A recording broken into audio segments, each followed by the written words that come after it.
awake dhewe. Tuh, kaya iki sih ono panggungan apa? Lah iki kudu iki sing tunggu kene. Mbok jajan karaoke. Megane awake dhewe bakal lumaku ngono. Kuwi iki yo ngene rambute kok dawa yo. Nah, kae liyane untune barang dawa. Kae kuwi gagek growong. Pilih yo dobel yo. Mbok jajal. Kowe nek gerowong Pak awake dhewe mlebu yo. Ayo. Golek lowong. Kowe buka isar apa dhuwur? Ya aku dhuwur. Kula menika tiyang. Tiang listrik napa tiang? Tiyang listrik. Mulut iku nek subuh inten wong iku rasane. Oh, alah. Sampean niku piye putri ya? Sampean kok wonten mriki niku ajeng napa? Niki niku tesih sore nek dodolan derek payu. Kula niku bingung. Oh bingung, mergane napa? Kalah ngeslot napa? Sampean niku saking pundi ajeng ten pundi kok ten mriki kok bingung barang niku pripun? Sampean asmane sinten? Iki jero nek kejeglem. Kula niku tiyang bingung kok sintekoni bae. Ayo wis do meneng kabeh wae. Yo, Piye? Ora kena ditakoni, Ora perlu ditakoni. wong bingung. Boh perkarane apa? Apa Jojo Cubiyo wedi karo raimu lho? Ah ya iso mulai yo ketengane kaya ngono kuwi aku ya ora medeni. sampean kok bingung kok ten mriki niku kali drobo banget niku makane jenengan jegur niku pripun? Apa coba yang aku sing ngakoni? Ah monggo menawa barang cocok regane. Bisa? Ampun mundur-mundur. Ada mundur-mundur nek sian. Mbok coba saket mrene bisa. Tuh, Ajeng kali sinten ya wedi. Mungkin kalian main dengan panjenengan. mergane. Monggo dhisik. Bapakku ki medeni ngono. Medeni wong kawedan. Kuwi ra biyen, saiki wis ora lho. Ya apa ngerti umat, aku ngerti pilih jenenge kok dilobaku bagi wong edan. Iya. Oleh. Oleh kuwi ngono. Ning kasunyatan aku saiki waras. Ya waras esuk. Iki wis waras kok. Waras esuk semangat terus. Mau ngerti dhewe. Kiwa telu wis padha, sing slencu rak nggon nang. Adoh, kan selejo aku sih gawe selejo, ora selejo ora payu. Wet, Halo? coba sakwetara Nggih. kowe semene. Aku sing Iki iki. wak mesake iki. Ora meneng bae. Ben kulo bawa maneh. Luwe kesuwen. Aku seneng aku channel nampa sing gawe le nampa. Ya Mus, dene to Mus? Sik ya, Lek ya. Buyah bulu ra nyawek. Iya. Ya kono penake. Udah ana apa-apa Sik, bisa. ada ya? Ya Bu wakinem jos. Jane sliramu kuwi sapa? Pun krama malih. Saka ngendi? Lan aku nang ndi bisa? Ora kabar. Nami kulo minarti. Dipun ngeten. Kulo saking Jenengmu Mi Hah? Latihan. Minarti. Kulo saking kadengangan kono lelo. Putranipun iki dembangan kono. Krok. Lho. Kowe sawijining pawestri isih enom. Lah kok ngene? Sampeyan. Mangkel riyen di sana. Tiba-tiba Sakmenika kulo badhe ana lupa dhewe. panjenengan di komputer dan menika TV saka pangan menika. Kula Kula Aja wedi ya, senadyan to wong loro iki raine lucu. Nek dong perot, nek dong nyemplung, iki ora galak kok. Wong urung tau nang. Aku mung dicokot kowe. Mulane coba rada rene. nggih. Ditopoke wae iki lek asik, Kula asik. kae lek sawi. Iki yo wong nek ngersake nanggap langsung mawon rasa Wong 250 ya tekan kene. Ajare sapa wong 75 cocok. Ora kurang atau lewat di pengenah. Iya kae. Terus Ataku pengen ngono. yen kamu ngerti aku cukup parang ping bocah kiwa iki.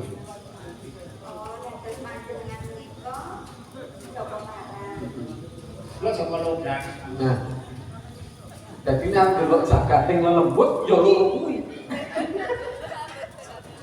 Lho. Iki lucu wedi. Iki lho Para mangsane lucu gawe lego. Dadi sing dadi legone wong iki ya rame temu lawak. Iya wong loro kuwi. Nah, niki sapa? Rada caket rene aja minggir engko ndak kesemplung meneh. Kuwi mau jenenge sapa? Ranti. Oh, Ranti. Anu ya. Jenenge sapa? Miranti. Ayo jenenge Tukiran. Oh, kuping. Nanti. Ya. Terus iki kowe aku rumahku menyang ndi?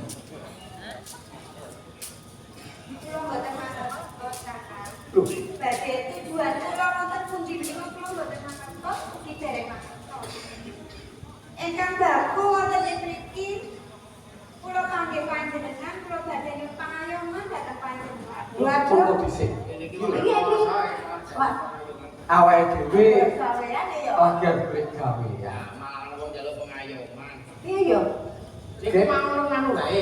Pawestri sisa. Iki to dilebokke kakane dhewe kok.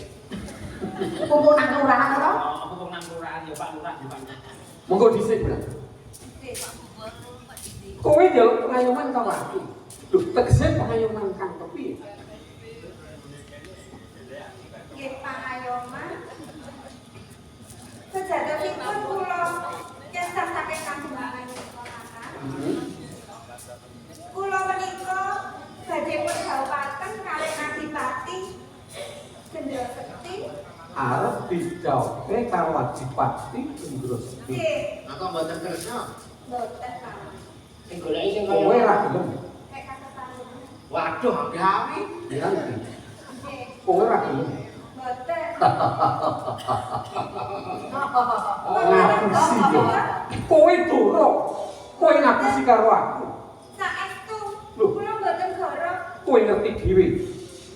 Adipati kuwi pangkat kang dhuwur. Mesti piyayine sugih. Brewu sandangane apik-apik. Kenapa kowe ora? Tiyang budaya menika ora menawi tresna kaliyan tresna to. Lah kula mboten tresna kok kaliyan Adipati menika. Loh, kuwi tresno bisa jalan saka kulino pisan. Ora panjenengan ingkang maksud. Loh, ning kasunyatan ngono kuwi ya lek ya. Lah iki mergo kulino nyatane ya. Ah, dadi nyebut-nyebut Tadi mergo bojoku kulino. iki pakai nang gabuk enggak bojoku. Piye? Dados ingkang kula aturaken menika saestu. Menawi panjenengan Nanging aku durung percaya piye. menawi panjenengan saged maringi pangayoman dhateng kula. Kula badhe ndadosaken panjenengan kathah sepupu kula. Ya aku ra gelem. Menawi panjenengan boten kula tak nyemplung wonten. Ya mesake kok kok ndek. Maneman gawe kendang. Lah menawi boten paling pitulungan dhateng kula tak nyemplung. Iki kepiye to? Iki kepiye to? Agak iki lho ngomong lalu kok ngomong. Aku ya tak nyemplung wae. Nek lalu itu kok nyemplung enggak tak. Lek, Halo, piye iki? ah apa kayak rasa kesuwen mesti. Kowe iki mergane wong tuaku lek. Jaga. Mestine kowe tak jaluki go praktiker. Oh iya. Segadul aku wae wong kesuwen. Lek, aja edan lek. Agak ke Lek, nek nanti aku menyang orang bingung. lek. Lek, iki kowe iki dijalui pengayoman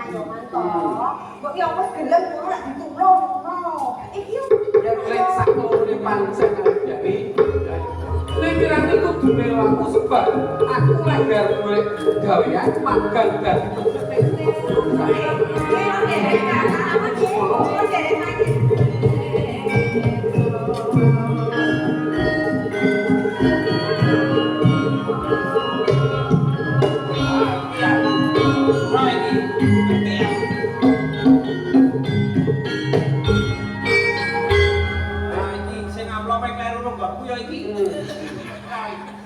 Bengikik lalu rongket ngono le. apa biasa Men raga. Wong siji kuwi pancen nyolongan. Iki le. Ane kewangan Urung sido rumahku wis ana dadakan meneh. paling anu nglayati Apa? apa mboten ngerti coba iki kleru nek saya 1400 Rumah satu. Aku ake ketemu karo kowe sepisanan ning papan kene. pindho Pamu wis ciut. setahun yang Nek jane kowe rumangsani. lah nggih Rumangsani nek kesake jer meneng bae. aku lho cek meneng wae ora nampa kok setahun Ojo yang luwih kandel ngono, Pak. nggih cetok nemu nek kula kita buka cetok aku sampak bilang saking gene sing nyewake sandangan aku terus sek nyewake sandangan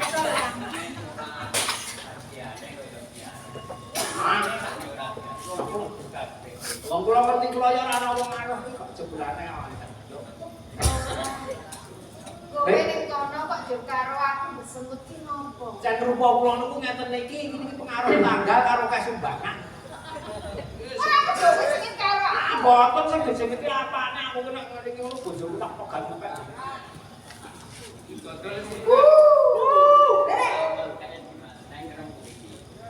Kan anggere bapak nyetine. Tapi kok tak ngerti kan. Iya. Iki Aduh.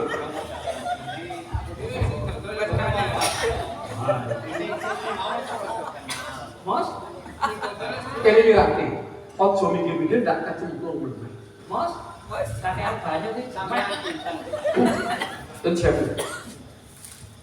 Menimbulkan lepat saking ageman piyambika setunggaling noyo loro bojo utawi priyaga. Lajeng panjenengan Bapak iki dateng kula piyambika sinten kesanipun kados pundi? asmanipun sinten? Lah aku tuh kan Asmanipun sinten? Dalemipun pundi? Golongane darah napa?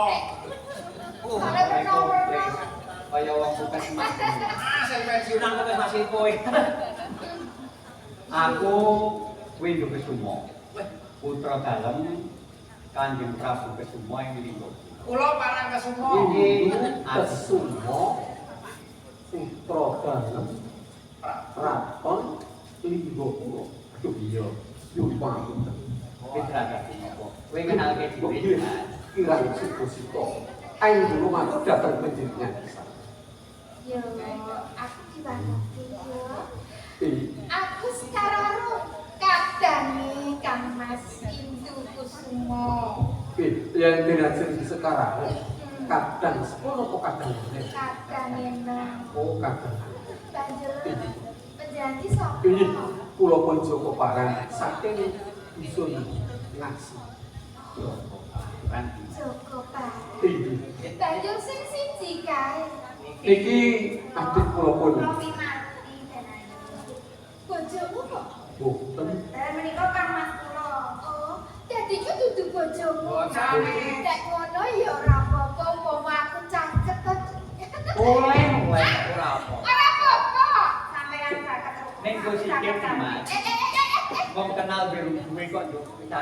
Yo ora wonten tepungan supaya naket ngono lho. Ning Iki Mas. ning nom niku untune rong pukul e. Yo ora apa-apa nek. Brono to. Ya kepapamu. Ini cadangku lho. Lah ki bengi iki sesuk ya ora. Wis pancen kae anu wong jero weteng Aneh parah ning ngono. Terus sewu. ning nek dibel ora tau kepet. Panjenengan tegak wonten ing prapan mriki lajeng kesanipun. Ngersakaken napa doblek gawean saja. Napa kula lepat wonten papan mriki? Ya lepat kula nopo? Iki Mas kok aku sing ngomong. jenengan ra kersa ndika, ya aku ya ora apa-apa. Ning kon ndandak aku kleru. Niki Biasa. men ringkes cepet di WA. Joko Parang. Full sing pengira. Tekaku ana kene pancen aku rumahku. Bakal goleki barang sing ilang saka ing kraton niku. Matusi Barang sing icah. lajeng menapa? Sing ilang iki dudu barang. Miranti. Ben Kamu kan Sing ilang barangnya sinten itu? sembrana lho. Aturane barangnya ilang itu barangnya sinten? kowe mau njaluk payoman karo aku. Eh, Ya caket aku aja rono-rono. iki rembukan opo? Sik.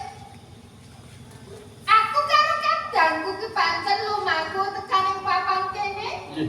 Kepengen ngupati ananing pusaka Kyai Guntur sing maca saka kraton iki. Pusaka Kyai Guntur. Heeh. Akhir riyen tenan. Apa? Panjenengan iki mau ndika menawi pusaka Kyai Guntur. Jajal. Iku to pawongan kang ora ngerti. Kakak. Kowe ngerti apa? Tak atur. Iya. Ngerti malih. Nalika semono Rama Demang kuwi matur nek bakal ngrewangi Adipati Gendroseti badhe ndusta Kyai pusaka. Yen ngono wong atuanmu sing dosa anane pusaka ing lingga punono Mangke rumiyin. Mungkin ini iso uga Kang Mas. Mangke rumiyin iso. Kowe rampung cukup yo rumiyin. Dari rampung ngene kuwi. Tuh. Nanging kasunyatane Wiranti matur menawa kaya ngono. Namun dari rampung lagi pun matur. Piyambak kana rumiyin sak sampune pun mangke rampung. Nembe ki mawon piyambak. Leripun Wis ngene Miranti karo sekarang. mangke seto sampeyan Miranti toko. Luane matur dirampungke sing seto. jeung pengira. Yang sampun midhanget piyambak. Yo, Nggih. Miranti midhanget wonten pisuwanan kajimahan. Li bapakipun sekuton kaliyan Adipati Gendroseti senandingan. piyambake pengin jongkeng kawibawan kraton Linggo. Namun kanthi cara kudu muasani pusaka Soko Kyai. tegesipun sampun trong-trong cetha yen sing dusta mesti